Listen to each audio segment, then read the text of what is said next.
today is kind of a continuation from Skills Day. Each group kind of went a little bit farther as we went throughout the day. So we're just gonna do a quick recap, and then if your group didn't get that far, we're gonna fill in and catch everybody up to the same place. So like I said, EKGs, this is an advanced skill. However, there are strips on the NCLEX that you need to know, and also primary things, what causes it and what do you do about it, okay? And is it whether you need to do something right now, or is it something you wait and watch? You can manage it with meds or other maneuvers, or is it something that you need to do right away, okay? So quick recap, what does an EKG show us? Electrical conduction. It doesn't tell us mechanical function, right? So it tells us about those electrolyte imbalances, if there's ischemia or myocardial damage. We have myocardial cells that are responsible for the contractility. We have pacemaker cells. So when we're looking at EKGs, we're looking at the electrical conduction system. We have our three phases: polarization, depolarization, and repolarization. What is polarization? Ready state, right? It's receiving that impulse. What is depolarization? The contraction. Actually, it's when that conduction system goes through and causes the atria or the ventricles to contract, right? And then what's repolarization? Recovery, yeah, relaxation. So if you're not familiar with the heart, we're going to be talking about it a lot. You do need to know chambers, blood flow of the heart, things like that. EKG leads. Again, I don't expect you to know specifically, like we're looking at lead 2, so this is a positive reflection, but I do want you to know that depending on what leads you're looking at, it may be positive or negative, because like I said, when we get to MIs and we're talking about ST elevation or ST depression, you need to know whether you're looking at a positive reflection or a negative, okay? So again, don't get too caught in the weeds with that, but just know that some will be positive, or if you're like, that doesn't look quite right, flip your paper upside down, maybe it's negative, okay? You guys remember our graph here. You do need to know measurements in order to start to analyze rhythms. Once you get more proficient at it, you won't necessarily need to count boxes, but we have to start somewhere, okay? So our P wave, again, that's our atrial depolarization. QRS is our ventricle depolarization, and then our T wave is our ventricular repolarization, okay? And like I said, on the bottom here, we're gonna need to know these measurements. So get these ingrained in your head, so as you're going through and analyzing these rhythms, you just know that PR interval should be 0.12 to 0.2, okay? And you can automatically know, well, that's a little bit too long, or that's a little bit too short. We talked about our refractory period. So within our absolute refractory period, there's no conduction, no contraction, cells won't respond to stimulus. Not to say that the QRS, the ventricles, won't respond, but at this point, there's not going to be another atrial conduction, okay? In the relative refractory period, this is where we see typically those junctional beats, those escape rhythms, because in this time frame, cells can be stimulated.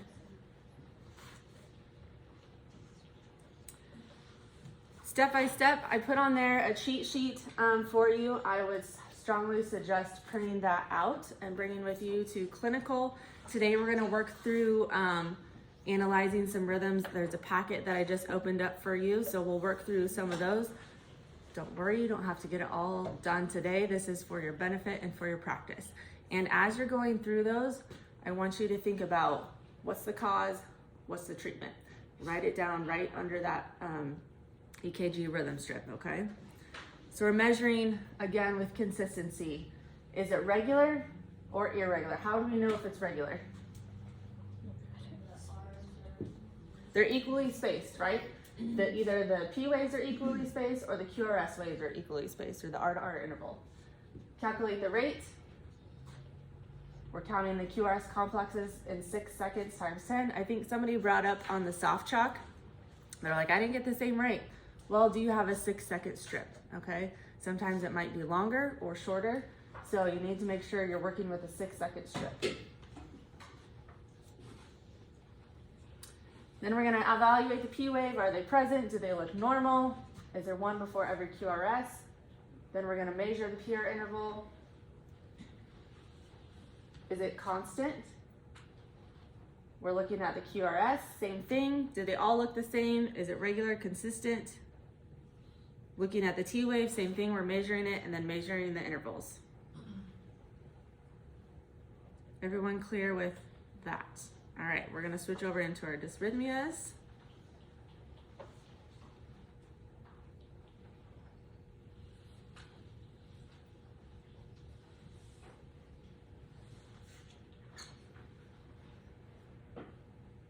It's playing catch up here.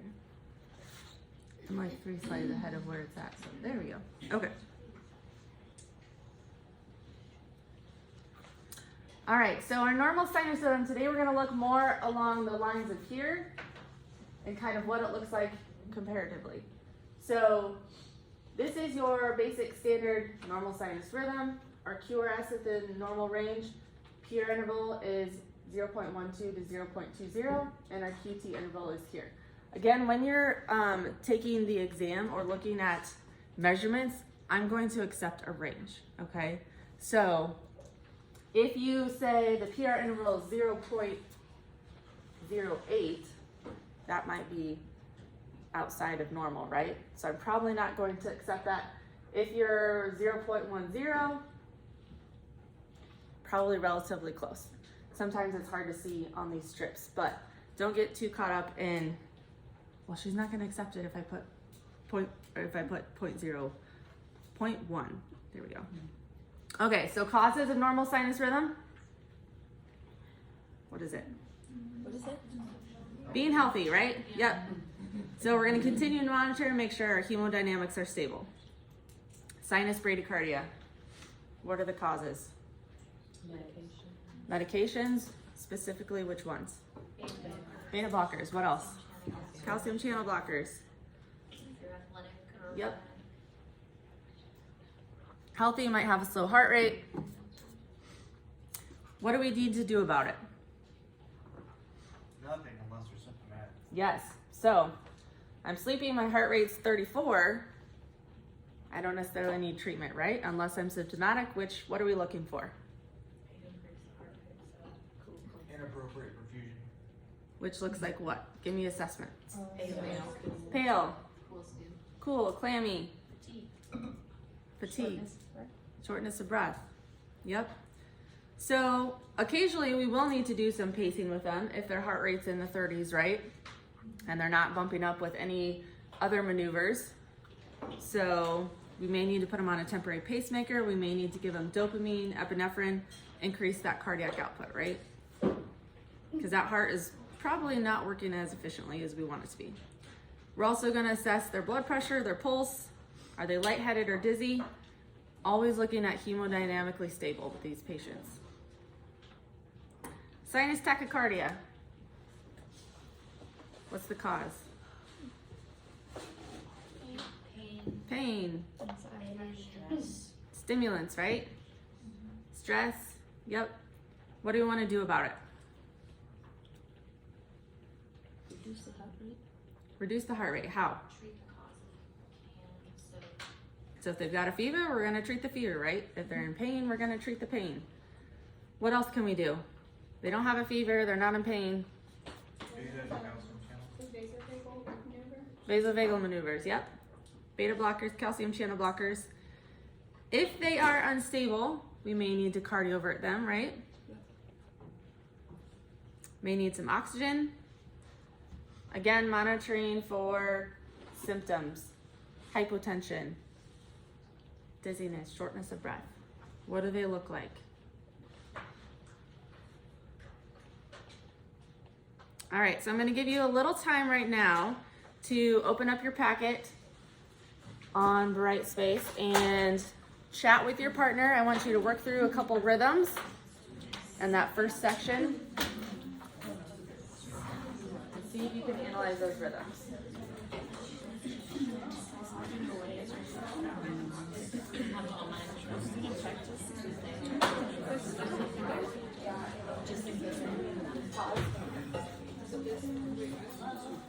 Okay, so talking about the sort of bad dysrhythmias.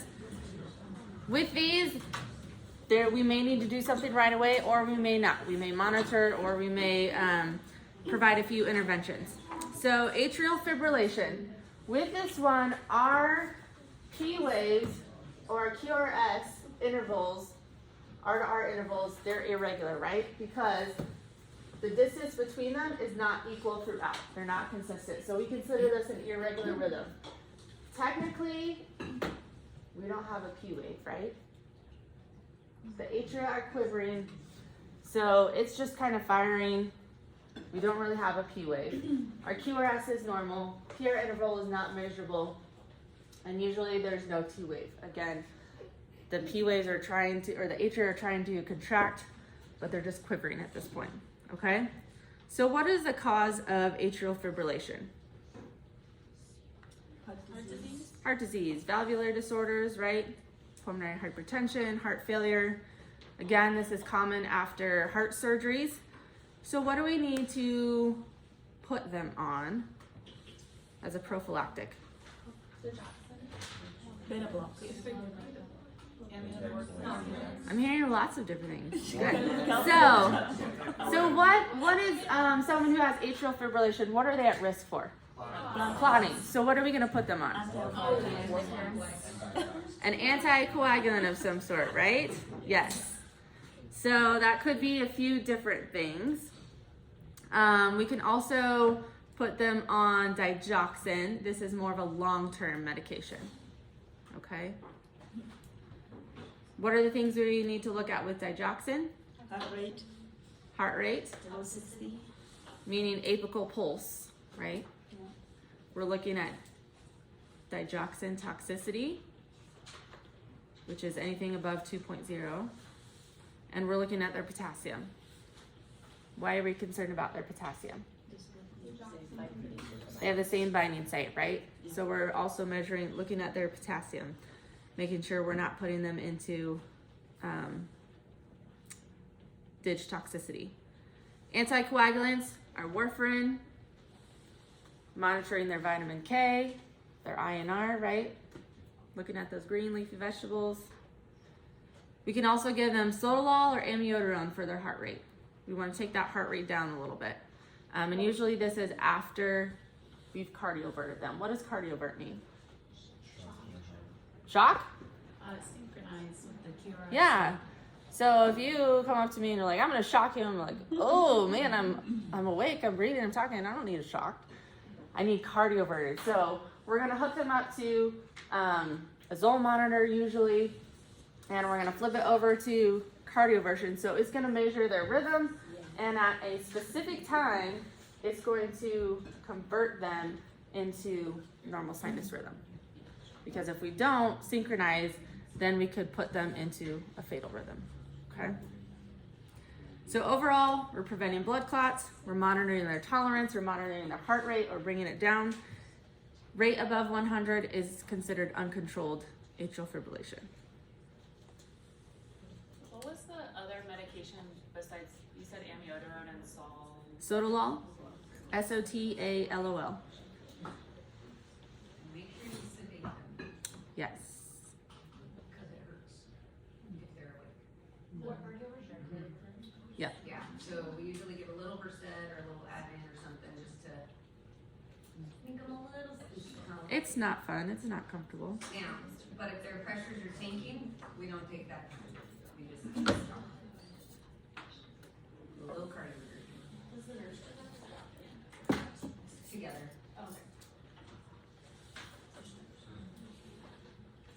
Atrial flutter.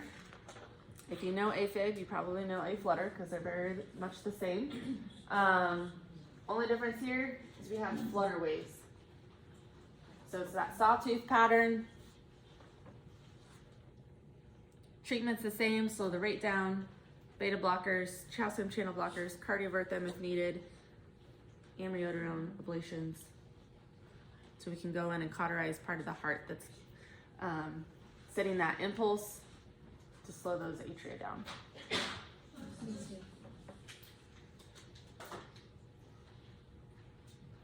And again, you may see different types of A-flutter. But usually it's a nice, pretty little picture compared to your AFib is kind of squiggly all over. This is more regular.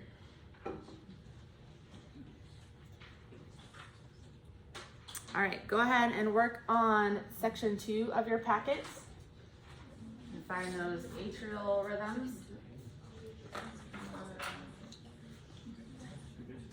Okay, now we're looking at ventricular tachycardia. So, does this look normal? No. Is it regular? Yes, because we know that it looks consistent from each peak, right? So, P wave, are there any? No. QRS, it's greater than 0.12, right? And it's hard to tell from the T wave. So it kind of runs together. Yep. But it's very regular, it's consistent, it's wide. So this is our ventricular tachycardia. Probably not talking down. Could be, maybe, but most likely not. Is the QRS greater It than won't get you home. 0.12 or less than 0.12? It's greater than. This is what, sorry. Okay. So that's, okay.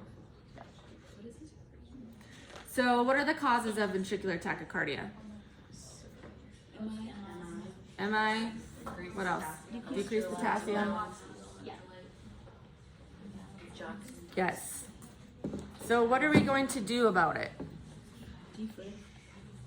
I heard defib. What do we need to check first? Pulse. Do they have a pulse? If they're dead, we're defibrillating. If you can count a pulse, we're cardioverting. Okay? And like Aaron said, if we're cardioverting, usually we're giving them some sort of sedation. It's gonna feel not great. If they're awake. Yes, If if they're they're not awake. awake, we don't know. Right. Just shock. So check a pulse, and then you're gonna follow your BLS, ACLS protocol.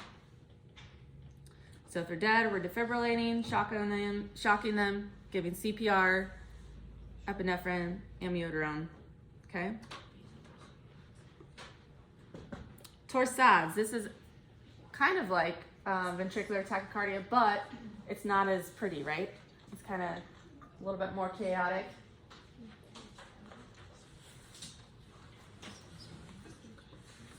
Same causes, same treatment, okay? Ventricular fibrillation. What's different about this one?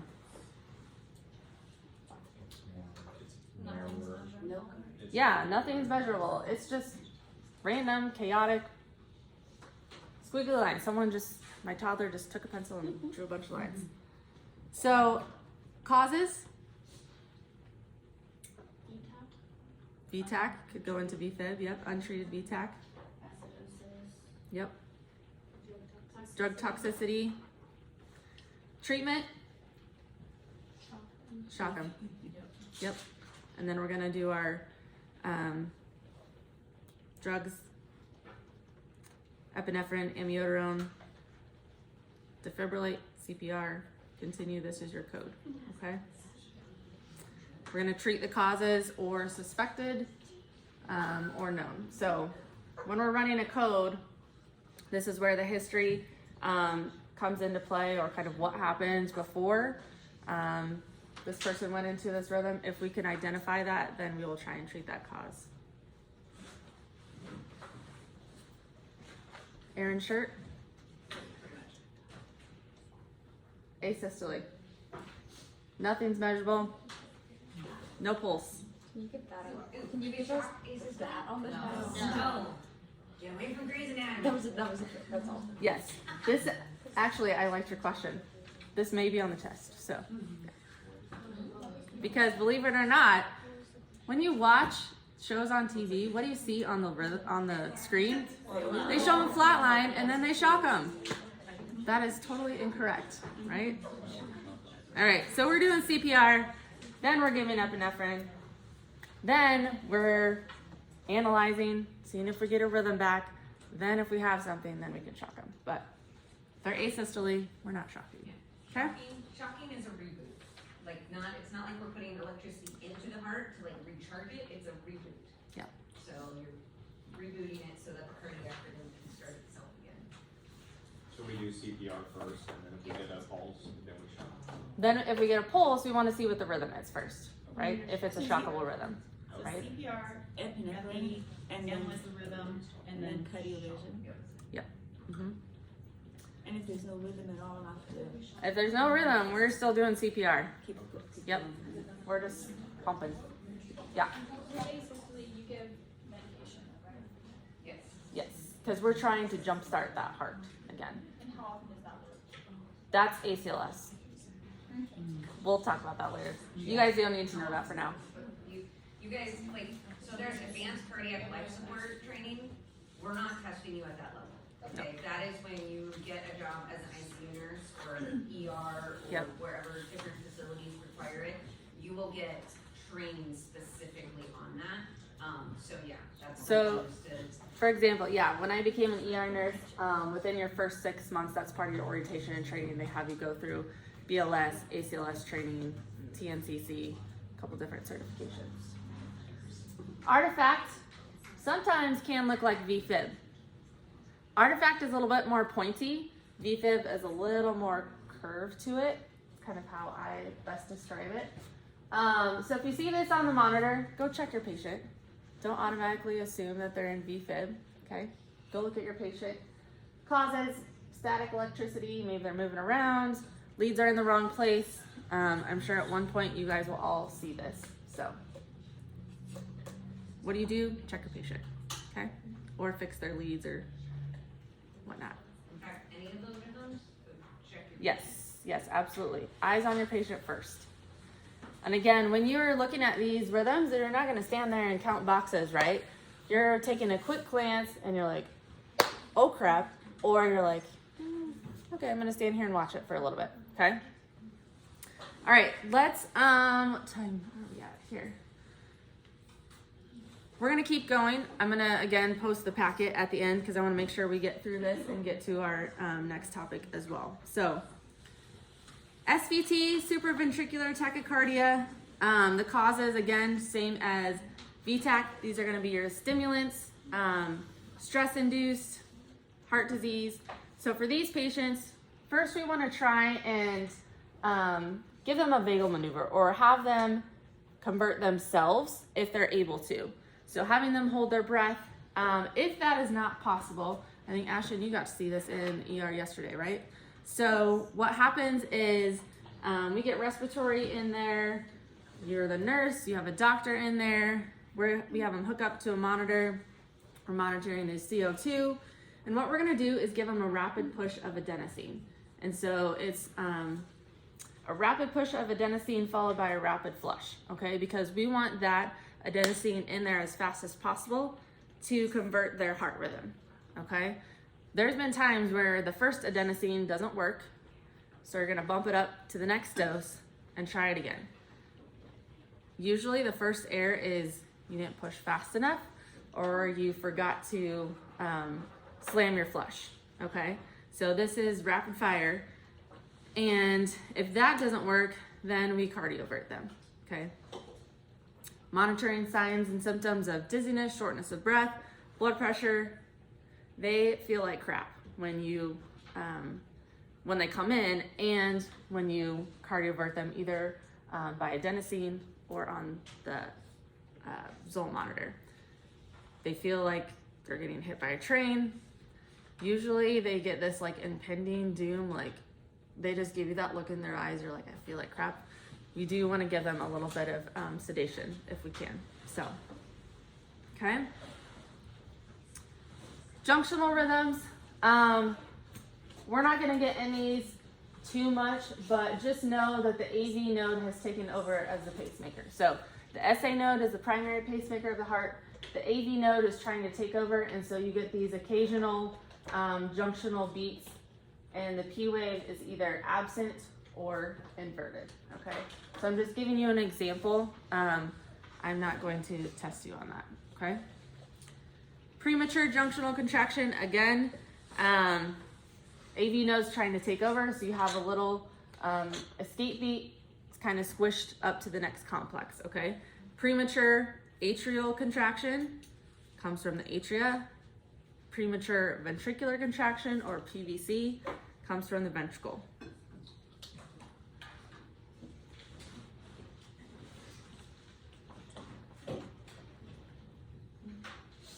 Okay. Heart blocks, a really quick and easy way to remember these. There's a dating story. So you have a wife and you have a spouse. The P wave is the wife, she's waiting at home. The QRS is the spouse. With your first degree block, the spouse comes home every night, but they're always late, okay? So your PR interval is going to be spaced out a little bit, all right? So remember our normal sinus, it was a little bit closer here. Everything's the same, but spouse is coming home late every night. That's our first degree block. Second degree block, wife is waiting at home.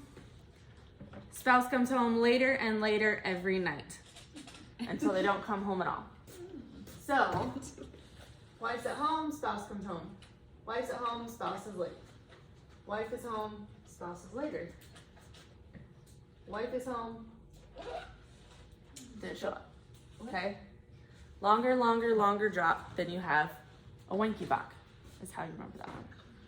Have you guys heard that before? Yeah. Maybe?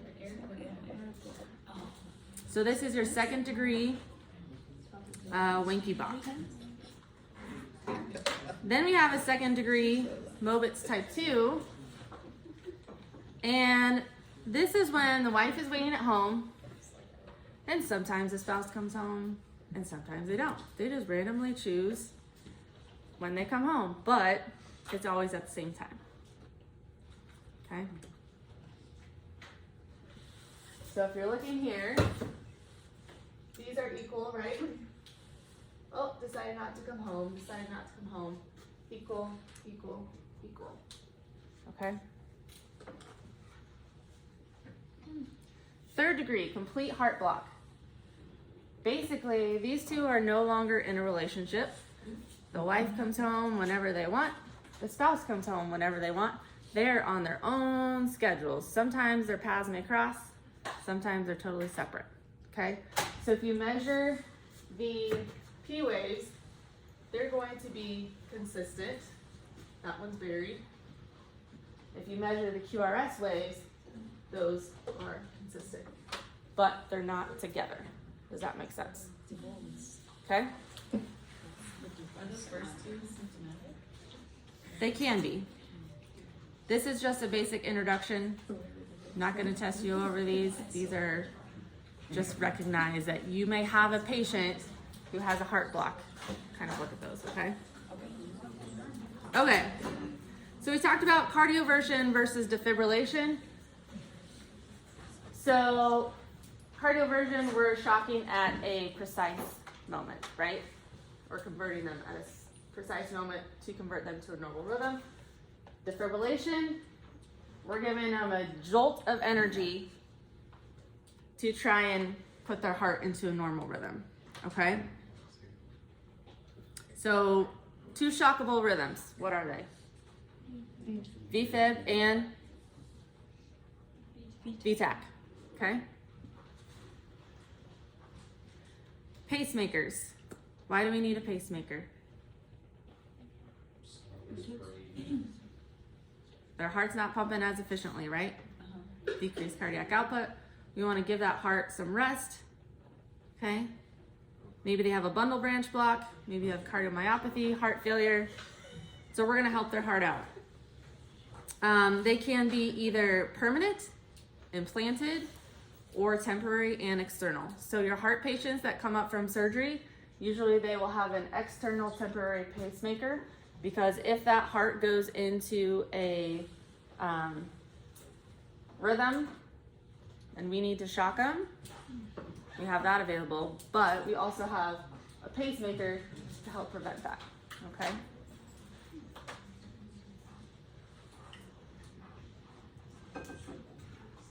So on your paced rhythms, you're going to see a pacemaker spike. So here is ventricular pace because it falls right before the QRS. On the top one, you see this pacemaker spike, it's on the atria. Okay, so that's how you know whether it's atrial paced or ventricular paced. So if the atria is trying to have its own rhythm, we might have an atrial pacemaker. If the ventricles are causing issues, then we'll have a ventricular pacemaker. Or you might have both. Common medications, I think you guys went through most of these with your med cards, but these are just some familiar ones that you will need to know and see. So big ones, we talked about adenosine a lot, digoxin, amiodarone. You guys know your beta blockers and your calcium channel blockers. So if you see those on the exam, I'm not going to tell you patient's on a calcium channel blocker. I might say patient is on diltiazem, okay? Or what medications you give, I want you to know adenosine, okay? All right, go take a break, and then we're gonna come back and do ED environment, and I will post the EKG packets for you. Again, you can work on these throughout, work with each other, match up your answers. It'll make sense once you can kind of see where the key is, okay? There's a lot to it. Take a break, be back in be back at 9:15. But for this